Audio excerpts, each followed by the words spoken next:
Assalamualaikum warahmatullahi wabarakatuh. Hai anak-anakku sekalian kelas 11, apa kabar?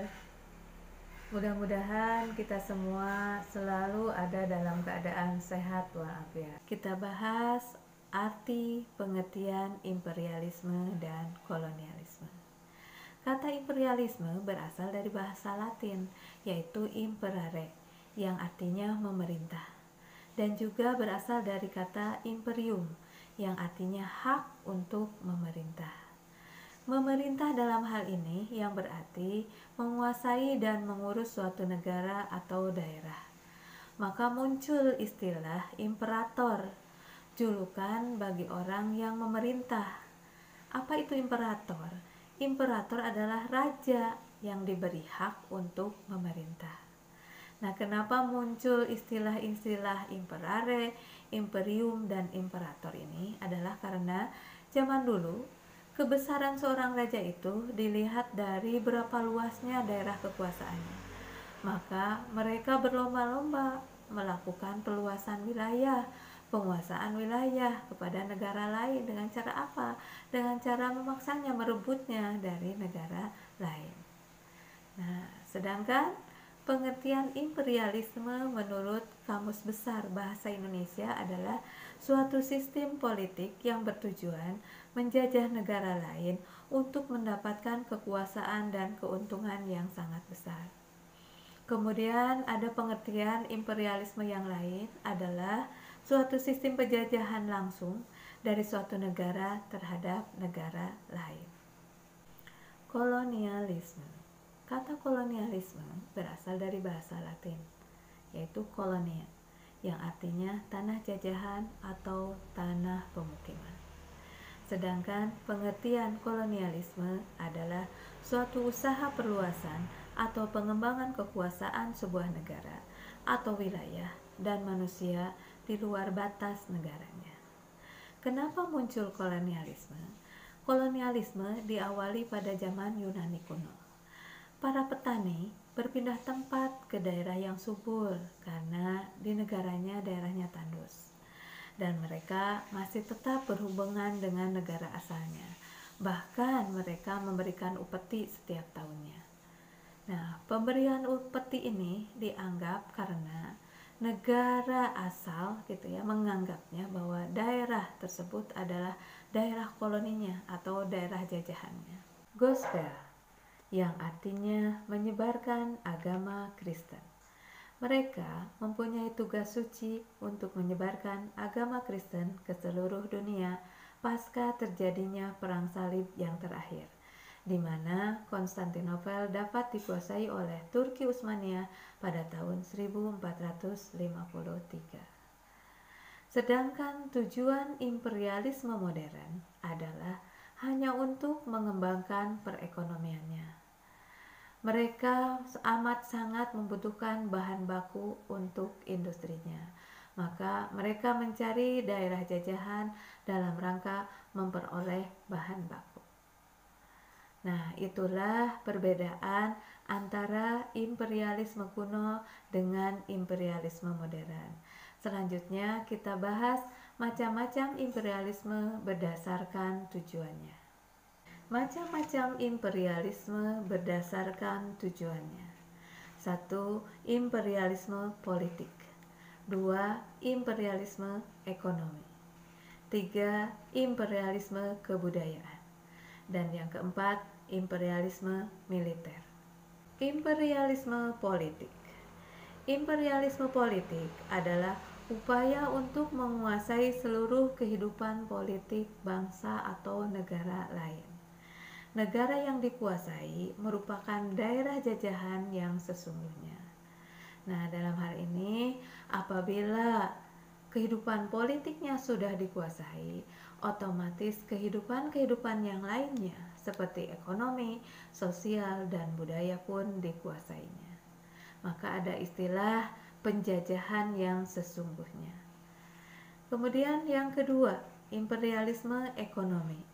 Imperialisme ekonomi adalah suatu upaya untuk menguasai perekonomian negara lain. Nah, penjajahan dalam bentuk ini adalah penjajahan yang samar-samar. tidak seperti imperialisme politik gitu ya, yang sungguh-sungguh memperlihatkan penjajahannya. Kalau imperialisme ekonomi adalah imperialisme yang hanya ingin memperoleh keuntungan yang sangat besar dari negara-negara terjajah. Nah, caranya gimana? Caranya ada dengan meminjamkan modal yang sebesar-besarnya dengan harapan negara tersebut tidak bisa mengembalikan modalnya atau membayar utangnya, sehingga negaranya nanti jatuh ke tangan negara tersebut. Ya, kita ibaratkan sekarang negara Indonesia. Negara Indonesia hutangnya banyak ya. Hutang luar negerinya sangat banyak, dan nanti bukan hal yang mustahil Indonesia nanti jatuh lagi ke tangan bangsa lain. Kita lihat saja sekarang perekonomian kita banyak dikuasai oleh orang Cina gitu. Segala macam pasar perekonomian, toko-toko semuanya dikuasai oleh Cina. Ini memperlihatkan bahwa kita atau di kita sekarang sedang berlangsung penjajahan di bidang ekonomi.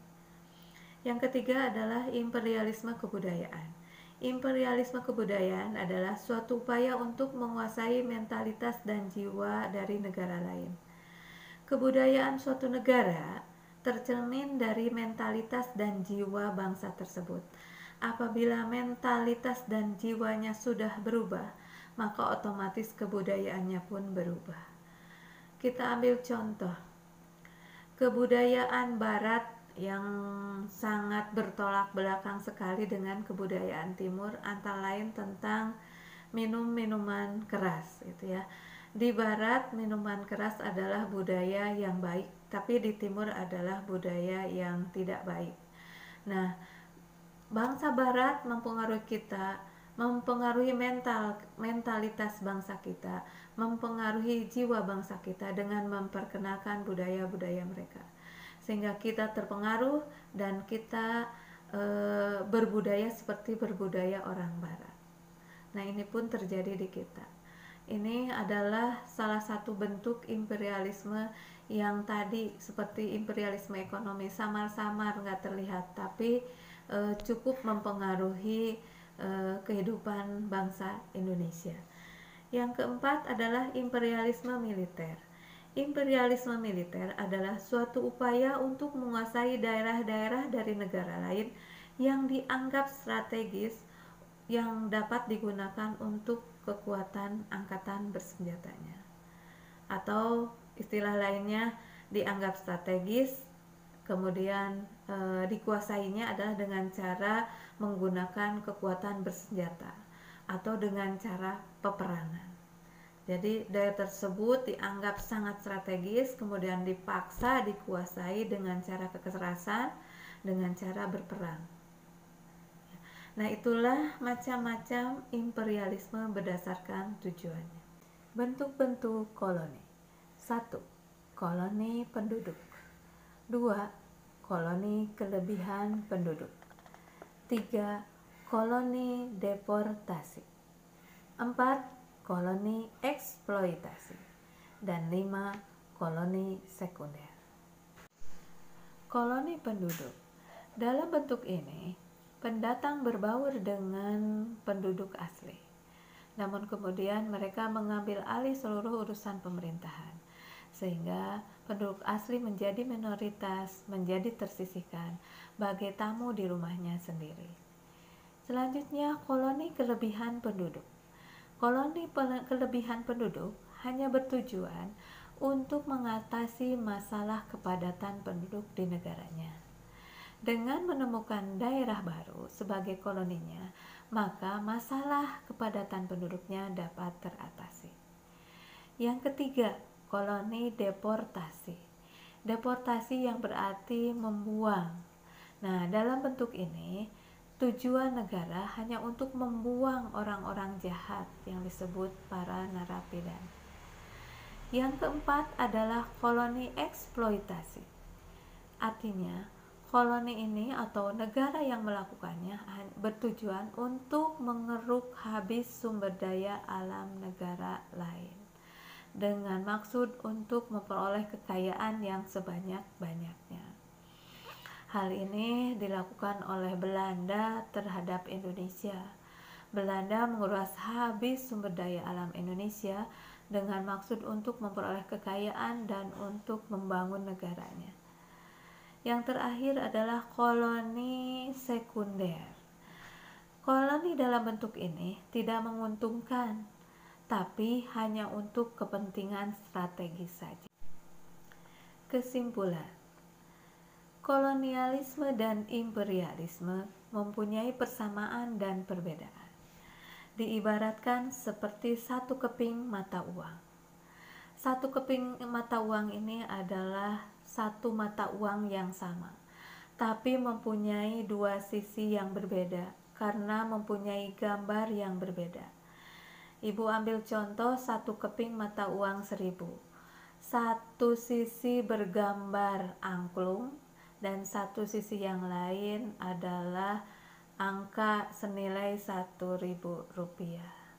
Nah, uang ini gambarnya sisinya berbeda tapi tetap satu, yaitu Rp1.000. Nah, demikian pun dengan imperialisme dan kolonialisme. Sama-sama melakukan penjajahan, sama-sama membuat rakyat menderita, sama-sama membuat rakyat mengalami kesengsaraan. Hanya perbedaannya terletak dari sejarahnya, tujuannya, serta perlakuannya terhadap negara terjajah. Demikianlah penjelasan Ibu tentang arti, pengertian imperialisme dan kolonialisme. Mudah-mudahan kalian semuanya dapat memahami. Sekian, wassalamualaikum warahmatullahi